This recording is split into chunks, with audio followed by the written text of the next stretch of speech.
পড়াশোনা কি একসাথে করছেন না? আমরা এক ছোটবেলাতে একখানে আছিলাম, মানে আইসে বেড়াতে আইসি আর কি, বাড়ি এলো মালিবাগ। আচ্ছা, বেড়াতে আসছেন নিশ্চয়ই। হ্যাঁ, ওখান থেকে এখানে আচার ব্যবহার কেমন ছিল? অনেক ভালো। আচার ভালো ছিল, আমরা এখানে করছি সম্পূর্ণ ওর মতো মানুষ হইতে পারে না, কথা এখন দেয় না, বৃত্তির কথা কয় না। মানে মেজর ডালিম সম্পর্কে আপনাদের একটু মতামতটা দেন, যে আসলে উনি কেমন মানুষ ছিল বা মানে বলতে আমরা ছোটবেলায় এত বড় ছিল, আমরা এত বড় ছিলাম বুঝি আর কি, খেলাধুলা করছে এখন, খেলাধুলা করছেন তার সাথে? হ্যাঁ, এখন আমরা একটু আমার তো বড় আর কি, আমার তো সিনিয়র, আপনাদের তো বয়স একটু সে বড়, আমার তো বয়স বড়। এমনি তো ক্যামেরা আমরা দেখলাম যে উনি আপনার মনে করেন না, উনি আরো সুন্দর ছিল, সামলাই আছে, আমি দেখে চিনতে পারি না। জি নিয়ে সিলমে থাকেন। প্রথম স্যার দেখেন কি সুন্দর, প্রথম স্যার দেখলে পড়াশোনা কি একসাথে করছেন না? আমরা এক ছোটবেলাতে একখানে আছিলাম, মানে আইসে বেড়াতে আইসি আর কি, বাড়ি এলো মালিবাগ। আচ্ছা, বেড়াতে আসছেন নিশ্চয়ই। হ্যাঁ, ওখান থেকে এখানে আচার ব্যবহার কেমন ছিল? অনেক ভালো। আচার ভালো ছিল, আমরা এখানে করছি সম্পূর্ণ ওর মতো মানুষ হইতে পারে না, কথা এখন দেয় না, বৃত্তির কথা কয় না। জিজ্ঞাসা করেন, একটু বলেন, আপনারা তো একসাথে বড় হয়েছেন, আপনাদের মনে কথাটা আমরা অরিজিনাল পাবো? হ্যাঁ বলেন। না, লোক ভালো আসলে এখানে সম্পূর্ণ লেখাপড়া করছে, মানে বন্ধুর মতো চলছে, মনে হয় আমাকে আত্মীয় আর কি, আত্মীয়ের ভিতরে হইলো এখানে আইসে খেলাধুলা করছে, বল খেলাইছে, করছে, খেলাধুলা করছে আর কি।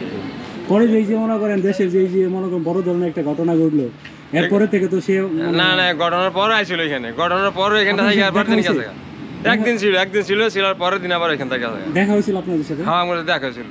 কি আপনার কি নাম? ওনার আব্বা মারা যাওয়ার পর যে ফটো করে দিয়েছে, এটুকুই ক্লিয়ার করতে পারবো আমরা। ওনার সাথে এদিকে দিয়ে মানে চক ভরা বলে আমরা হাইটে গেছি। আপনারা ওই সময় তো গাড়ি রাস্তা ছিল না, হাইটে গেছি। উনি আইবার সময় মানে আগে ওই যে ল্যাঙ্কোজার গাড়িগুলি ছিল, চার চাকার গিয়ারের গাড়িগুলি ছিল, ওই গাড়ি দিয়ে মানে এই জিপ গাড়ি চক পাতালে ওইটা দিয়ে আসছে। যাইবার সময় এলাকার পোলাপান সব মিলে জিলে গেছে। উনি ওর দাদা এলো দেয়া আমার মার হুয়াতে ভাই, আপনার হুয়াতে ভাই, আমগুলো মামা এই হিসাবে আর কি, মাইতে গোষ্ঠী আর একখানে আমার মাইতে গোষ্ঠী আছিলাম, চান্দুলা শহর বা এলো যে আমাকে মামা। এই যে আপনার অনেক দিন গেল, এই যে আপনার 50 বছর চলে গেল, তাহলে উনি যে দেশে বাইরে মনে করেন আছে, উনি কি আসলে দেশে আসলে কি আপনার খুশি? দেশে খুশি না, আমরা দেখি আমাকে খুশি কি আপনারা চান যে উনি দেশে আসুক? না দেখলে তো খুশি না, কেন আওয়াজ করছে, আমরা তো কত মাইনে মরি আছে, কত আনার লাগে চেষ্টা করতেছে, কত করে ইয়ে আসছিল, মনে আর কোনো ইয়ে আসছিল না। উনি কি মানে আপনাদের কি নাম ধরে ডাকতো? হ্যাঁ, নাম ধরে ডাকতাম। আপনি কি ডাকতেন? আমরা বাইচা ডাকতাম। বাইচা? বাপ হইল আমার ভাই, মামাতো ভাই। হ্যাঁ, চাচা ডাকতেন। চাচা ডাকতাম। ওনার শারীরিক গঠন অনুযায়ী আপনার মনে করেন কি, আপনার মনে করেন চাচাই ঢাকা লাগবে, ওনার কিন্তু ভাই ঢাকা লাগবে না? ওই সময় তো চাচা মিথ্যা, ওই সময় তো আমরা ছুটি আছিলাম। আপনার কয় বছরে? আমার মনে হয়েছে যে ইয়ে হয়েছে 68 চলছে এখন বয়স। আপনার 68 আর তার 75, তার বয়স হচ্ছে আপনার 75, আপনার বয়স হচ্ছে 68, কমপক্ষে আপনার 7 বছরের বড় আমরা ওই রকম আর কি। ঠিক আছে, এখন আপনার ওই স্যার যে মনে হয়েছেন যে মারামারি হইলো, এই গন্ডগোল হইলো, ওই সময় মনে আমাকে বয়স একটু বেশি আছিল। এই স্যার যে মনে এতদিন পরে লাইভে আসলো, তাদের মানে সত্যি কথাগুলো সবার সামনে বললো, এই লাইভটা আপনারা দেখছেন? উনি তো সত্য কথাই বলছে, উনি সত্য দেখছে, এখানে খুব লোক ভালো আছে। লাইভ কি আপনারা দেখছেন? হ্যাঁ, লাইভ দেখে কি মনে হলো যে মানে লাইভ ঠিক আছে, কথা ঠিক আছে? কথা ঠিক আছে না, কথা ঠিক আছে। ওই আচ্ছা আচ্ছা, কথা উনি মিথ্যা তো কোনো দরকার নেই, তোর মিথ্যা তো কেন, এটা তো মিথ্যা কথা কোনো দরকার পড়ে না। ইসলামিক মাইন্ডেড না? হ্যাঁ, অনেকটা ইসলামিক মাইন্ডেড। বেশি কথা কয় নাই, আর বেশি মানুষের ইয়েও করে না, এগুলো ভালো হয় না, বুঝলেন না? ফ্যামিলিটা এই যে 5টা দাদার ঘরে যারা আছে, একমাত্র ওরাই দেশে, ওরাই দেশে। আর বাকি সিংহভাগই বিশেষ করে ঢাকাতে পারি, আর আপনার ওনারা বিদেশেই, আমেরিকায় বেশি, দেশের বাইরে। আর ডালিম সাহেবের ভাই বোন যা আছে এটি গুলশানে থাকে, গুলশান দিয়ে থাকে।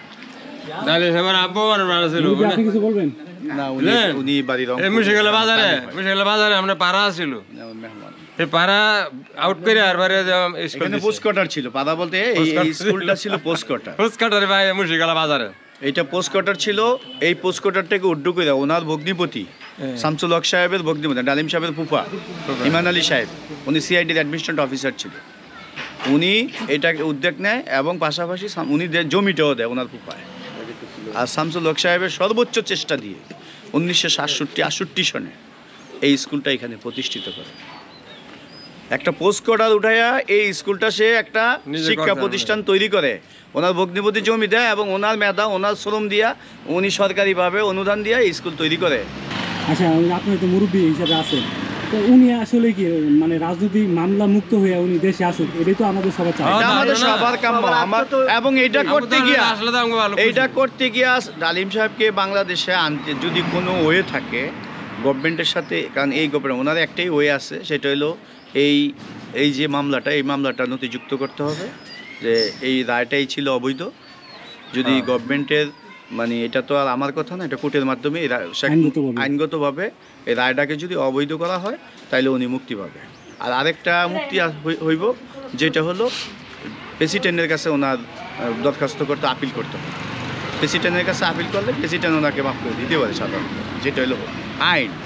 এখন সর্বোচ্চ আদালত শেষ হয়েছে তো, তাই এই জন্য উনি ওই গভর্নমেন্টের আমলে যে এই প্রেসিডেন্ট হোক বা এর মধ্যে আইন হোক, যেটাই হোক, আল্লাহর তরফ থেকে আমরা আত্মীয় স্বজন যারা আছি আমরা কোনো ওয়ে পাইলে ওনাকে মুক্ত করে এই দেশে বীরের বেশে ফিরে আনার জন্য আমাদের সর্বোচ্চ চেষ্টা অব্যাহত থাকবে।